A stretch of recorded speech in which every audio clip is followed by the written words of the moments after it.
Our next speaker, Miruna Pislar. She's a research engineer at Google DeepMind based out of Paris, currently focused on AI for education and building frameworks for the next generation AI tutors. With over 6 years at the company, her expertise spans AI for society, multi-agent systems, and reinforcement learning. She's driven by a commitment to AI for social good and governance. Please a warm welcome to Miruna Pislar. Thank you.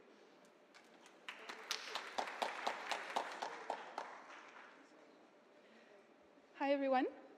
I'm super happy to be here at MenaML. Frankly, I'm feeling very inspired by you all, and I hope I can give back some of this inspiration through this talk. So I would like today to present several research projects that I've worked on over the past years, and they all cover some part of AI of society, just to give you an idea of it. So we should start by defining what AI for society is.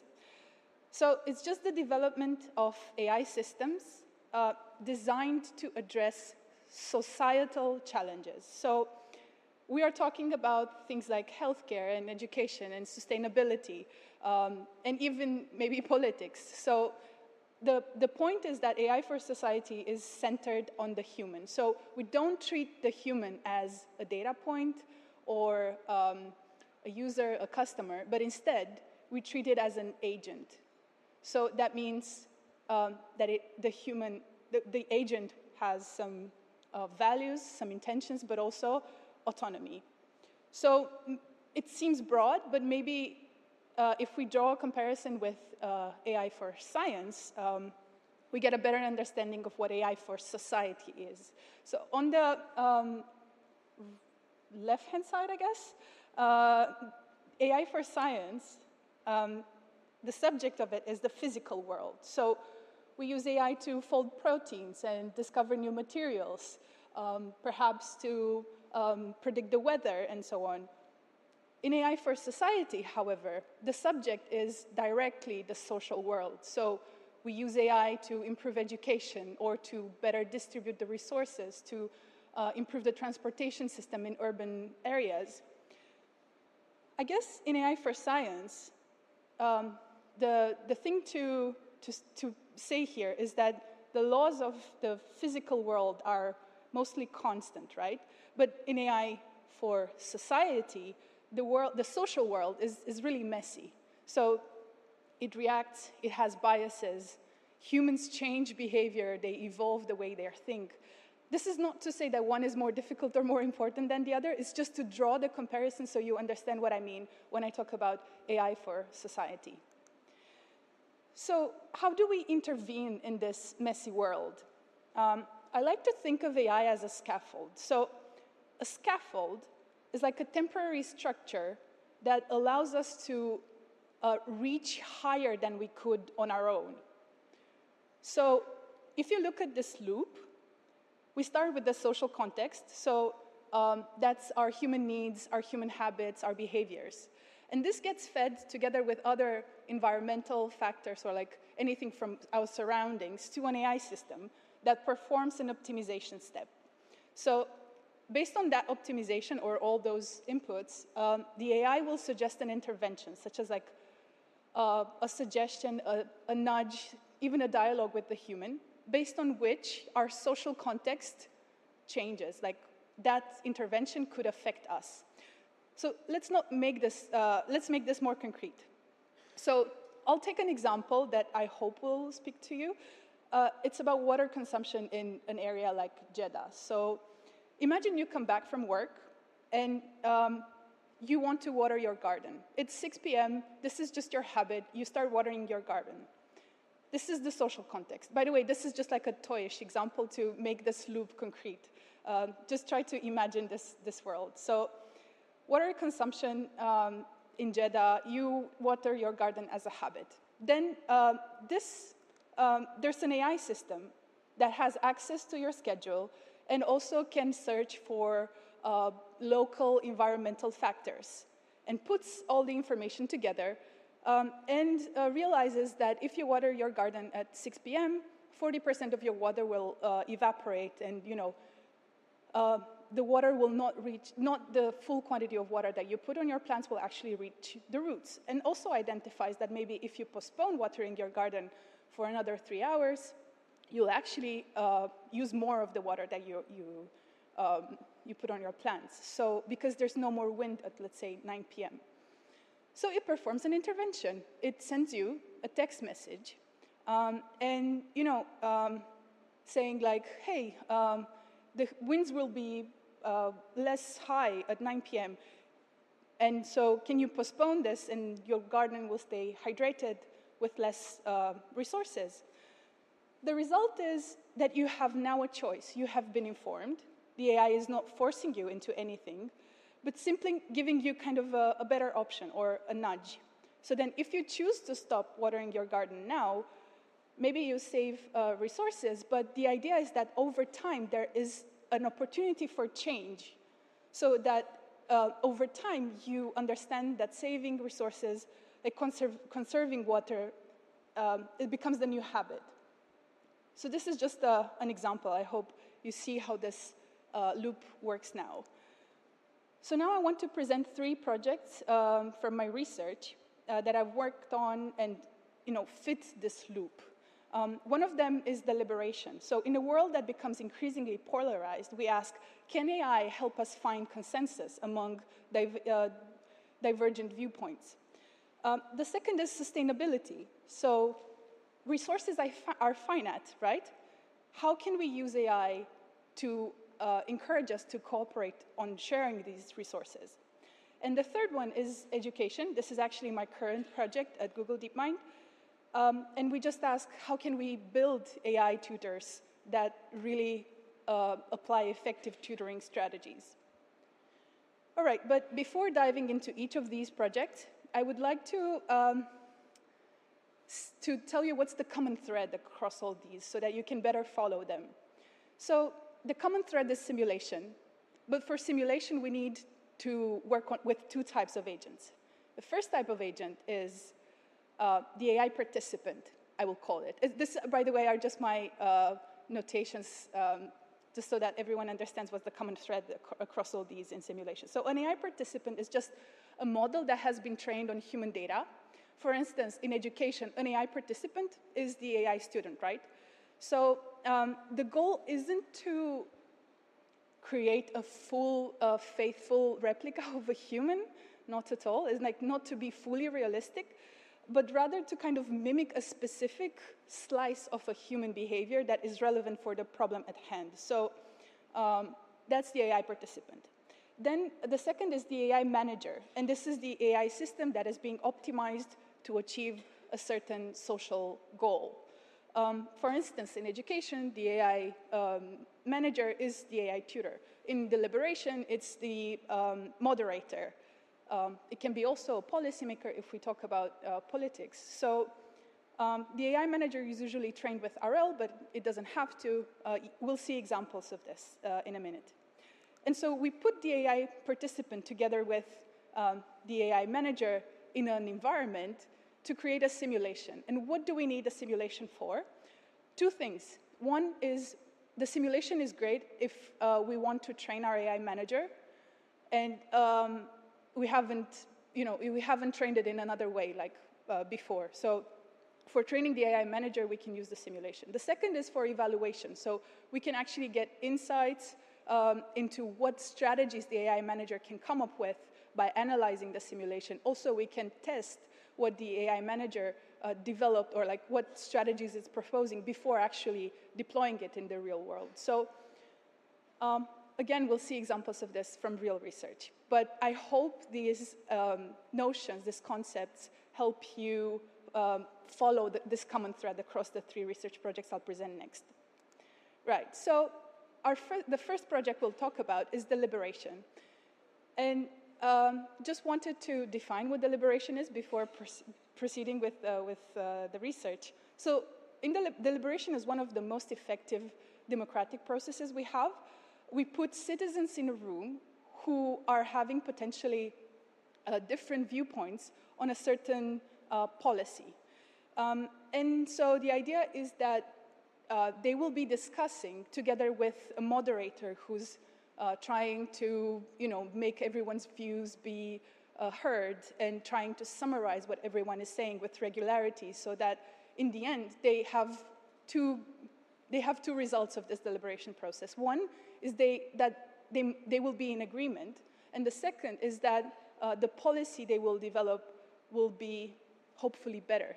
So because they have discussed it together, with infinite time, let's say, and the moderator, they can reach a better policy. So deliberation is a great tool for democracy, and also for depolarizing a group of people. But the problem is scale. Like, we cannot really put a full city in a room to discuss. No moderator will be able to deal with that. So can AI actually help us scale the deliberative process? And the answer is yes, but I'll tell you how we've done it. So first, we collected a data set of potentially divisive questions. Such a question is, should we ban single-use plastics? Some people might agree with this, some people not. But I guess, or some people might have no opinion on this, but the idea is to collect such questions to start with. And then we actually have human participants in an online deliberation setup, kind of like a game. And these 3 to 5 human participants will provide their individual opinions on the question that we discussed. And then the AI manager, which is not the focus of this research. The focus of this research is actually the AI participant, as you'll see. The AI manager will provide an initial consensus based on the opinions from each individual human. And then based on that consensus that the AI manager will send, each human participant, again, will give a critique on that consensus. And this can continue for how many rounds it takes to achieve a consensus that everyone agrees with. Here I've only shown 2 rounds, but really it can be for no matter how many rounds we want to achieve a consensus. So this is the setup. This is how we collect human data. And then based on that human data, we want to build an AI participant. So what do? We fine-tune a large language model to generate the critiques of these real human participants based on some background, like conditioned on some background information about each participant. And then we run simulated deliberations by replacing the human participants with AI participants. We've also tried, replacing just one of the participants and then keeping the rest as humans. The idea is that we simulate deliberations using this AI participants. And the big technical question is then, is this junk? Are the simulated deliberations any good? And the answer is yes, they actually make sense. How? So first, we showed that the AI participants give critiques that are very similar to the human critiques, like the human critiques that they model. If we condition the LLMs that we've trained to be AI participant on the background information of a real human being, and then we generate critiques, and then we ask humans, the same humans that we've generated from, to say if they actually agreed with the generated critique or not, humans will agree with it. So they actually give a thumbs up to this generated critiques.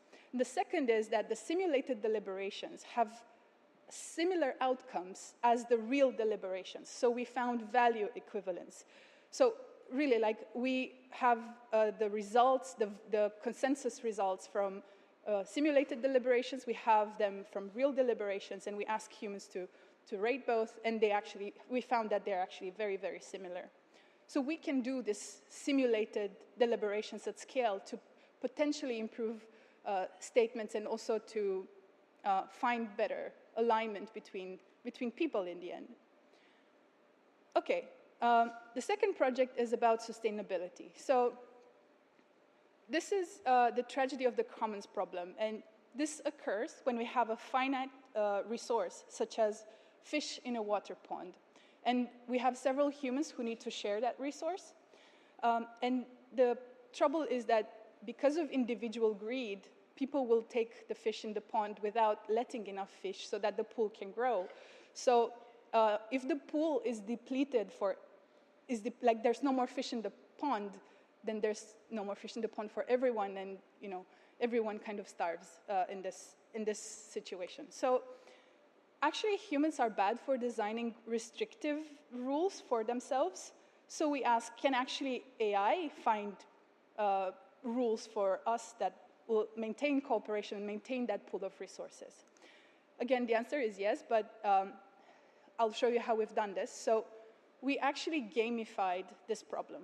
We have the exact same problem that I've described. We have a pool of resources. We actually have 200 coins that actually translate to real money in an online game with 4 participants, again, human participants, that have to play this game. Every single round, there is an AI manager that gives them some of those 200 initial coins.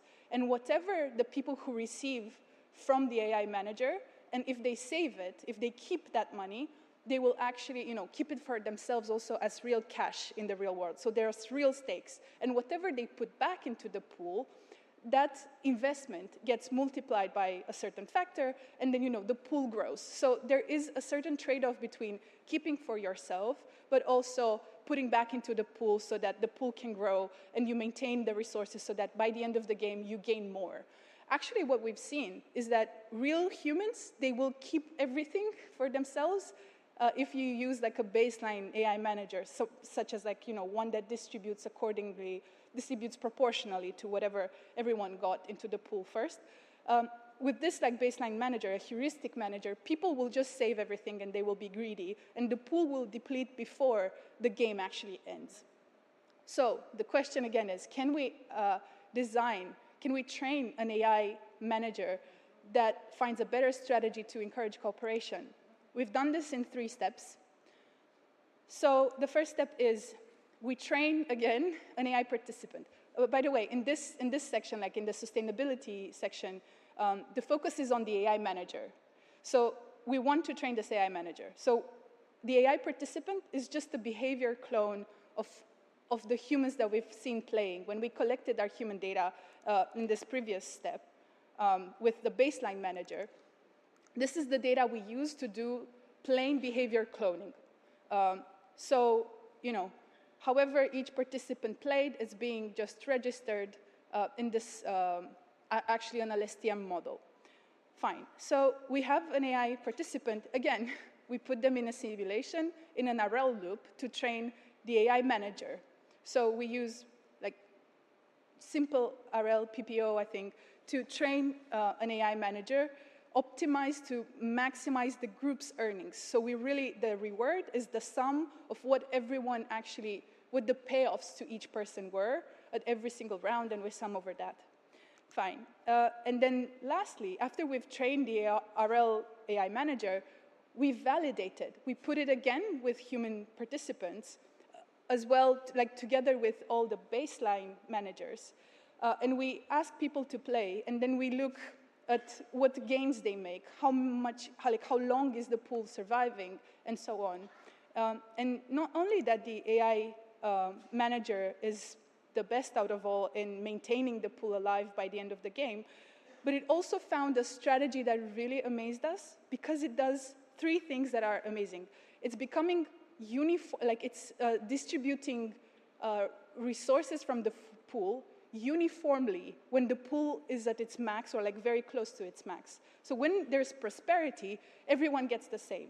When the pool is low, it only gives to the people who that the manager observed during the game to be more generous or to be more likely to put back into the pool. And then the third thing that it discovered, is when it observed free riders, people who would, let's say in this group of 4, there will be one who will put 0 back into the pool. The AI manager will punish that person for 2 rounds. It will also receive nothing from the pool. And then received a lot after those 2-3 rounds. So it was really impressive that it came up with this complex strategy that we also managed to decodify. And yeah, this seems to be a much better strategy learned with RL and in the simulation framework. Okay, and finally, education. In the AI for Education effort at DeepMind, we try to scale personalized one-to-one tutoring because this is the best way to learn, actually. But the problem is measurement. because to personalize teaching, we need to measure the process, like the pedagogical process that an AI tutor has followed, and not just the accuracy of the AI tutor. So just to energize a bit the room, can you put your hand up if you've ever used any AI chatbot, ChatGPT, Gemini, Claude, whatever, for education purposes, like to ask for exams and help, and yeah, so almost everyone. Fine, so how many times have you actually asked, what is the answer for your math question? You don't have to show your hands for this, but I guess you might have done this as well. But and this will get actually very high accuracy on standard benchmarks for the helpful chatbot, because this is 100% helpful, gives you directly the right answer. But is this pedagogical? No, because the student has learned nothing in this example. If the student had a misconception, like a wrong belief about how this equation is solved, it wasn't detected, right? Because there was no interaction whatsoever. But if you look at the pedagogical chatbot, and I'll let you read a little bit through this, the chatbot is doing a lot of interesting things. First of all, it doesn't give away the answer directly. Also, when the student is giving the wrong answer, it doesn't say, you're wrong. So there's a lot of pedagogical strategies that the pedagogical AI chatbot is applying here. Also, the pedagogical AI chatbot here scaffolds the concept, explains it, and then doesn't do the work for the student. The student, step by step, arrives at a good answer by themselves. So the trouble is that standard benchmarks will rate this interaction at most the same as the helpful AI chatbot. And that's because accuracy isn't guaranteed here. Depending on the interaction, the student might arrive at the right answer or not. There might be, sometimes the student being annoyed by this long interaction will just give up and close this window. So accuracy isn't guaranteed. And the process is a lot slower. But there is learning. Actually, the student did have a misconception in this case, and it was resolved. It was like the tutor confronted the student with this misconception, and it was resolved. So can we actually develop a way to measure the process, like to measure and score better this pedagogical AI chatbot rather than the helpful AI chatbot? And the answer is yes, and the answer is also through simulation. So if in sustainability, we focused on the AI participant, in deliberation, in sustainability on the AI manager, in deliberation on the AI participant, here we tried to see what's the power of simulation to really test the AI tutor before deploying it into the real world. So how do we do it? We build an AI student, we have the AI tutor, we put them in a simulation, we then score it. So the AI student here, we actually don't have student data to train on. So what we do, we just prompt an LLM to be a student that has a certain misconception. Let's say if we are targeting to use the same example to use the same data point as in the example I've shown. So it's just a prompted LLM to be very specific, to very specifically hold on to a certain knowledge state. But then for the AI tutor, again, it's like Gemini trained to be, like fine-tuned to have tutoring behaviors. So we have those two. The biggest problem here is how do we design the LLM critic to score the entire interaction and then, say, yes, this was a good interaction or no, depending on what pedagogical behaviors the AI tutor developed. So we actually have a lot of human experts, pedagogical experts, like teachers in our team, who have defined kind of a constitution of what pedagogical behaviors look like. And that's the ones we use to actually score with the LLM critic the entire interaction. So I think the idea here is that a dynamic eval, auto-eval, is needed to identify the process, if the process was good, but for that we need an AI participant, an AI manager, and a way to check this simulation. All right, and I guess to wrap it up, the steps of the methodology are, you first identify the social gap. Then you try to think of what could be your AI participant and your AI manager agents. Then you optimize the interaction with, simple unrolling to LLMs or just, RL. And lastly, you look very closely at that interaction and you analyze it well so that you can deploy with evidence if it's necessary. Very quickly, I also have to mention this, that there are serious risks. For instance, there's a reality gap, right? So simulations are simplifications, but really, they're useful for insights, but not the absolute truth, and we have to be aware of this. Second, we should keep humans in the loop. AI is here to inform our decisions, but not to replace them, and humans should remain the ultimate, should bear the ultimate responsibility for the final outcome. And third is data ethics. As you've seen, in AI for Society, we rely a lot on human data, and it's very, very important to ensure for your human participants full privacy, anonymity, and also fair pay. Also, this is almost my last slide, the second to last. So AI for Society has many, many exciting pathways for future researchers. Wanted to outline 3 of them. First one is, again, the sim to real problem. Simulators are a lot cleaner than reality, the messy reality. So how can we ensure that an agent trained in simulation actually transfers well in reality, and works well with unpredictable humans? The second is transparency. AI is a black box, we all know this, but we need more work in explainability and mechanistic interpretability to translate the rules that an AI has learned into rules that people can actually understand and trust. And third, it's reward hacking. We all know that AI, especially trained with RL, can game the system very well. So the question is, how do we ensure that AI optimizes for true human values and not just system proxies? So this is my last slide. This is just a call to action. I encourage you to give it a chance to AI for Society. Working on technical problems, fundamental problems, it's very useful, but it's not everything. So good education or finding a better strategy for distributing resources, developing a fair policy, they're all very complex and nuanced, but you'll have to engage with other fields like sociology, psychology. So if you're passionate about interdisciplinarity, this might be your place. But everything has the potential for a huge impact and the potential to be very rewarding. So the hardest problems in computer science are not about machines, they're about us. So I'll let you with this thought, and thank you very much.